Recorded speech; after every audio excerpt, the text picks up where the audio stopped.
Le patron de Telegram accuse la France d'avoir tenté de censurer des voix conservatrices en Roumanie. Pourquoi maintenant? Pourquoi lui? Le 18 mai 2025, jour du second tour de l'élection présidentielle en Roumanie, Pavel Durov, fondateur de Telegram, a révélé sur X avoir été sollicité par le directeur de la DGSE pour supprimer des contenus conservateurs sur la plateforme en amont du scrutin. Durov affirme avoir refusé cette demande, soulignant que Telegram ne restreindra pas les libertés des utilisateurs roumains. Cette accusation survient dans un contexte électoral tendu. Le premier tour, annulé en décembre 2024 en raison d'allégations d'ingérence russe, avait vu la montée en puissance de Georges Simion, un candidat nationaliste. Le second tour a opposé ce dernier à Nick Urdan, un centriste pro-européen, qui a remporté l'élection avec environ 54% des voix. La France a fermement démenti ces allégations. Le Quai d'Orsay a qualifié les accusations de Durov de manœuvre de diversion et a appelé au respect de la démocratie roumaine.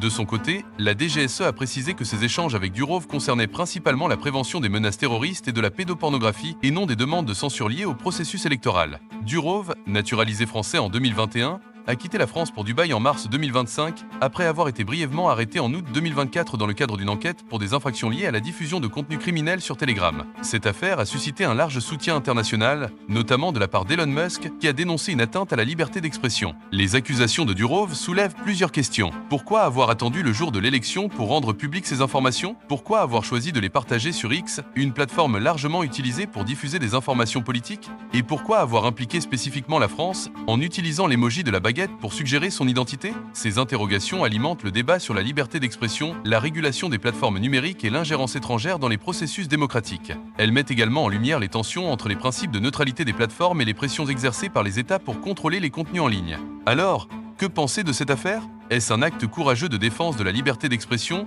ou une tentative de manipulation politique? Et pourquoi avoir choisi précisément le 18 mai 2025 pour faire éclater cette controverse? Simple hasard ou calcul bien préparé?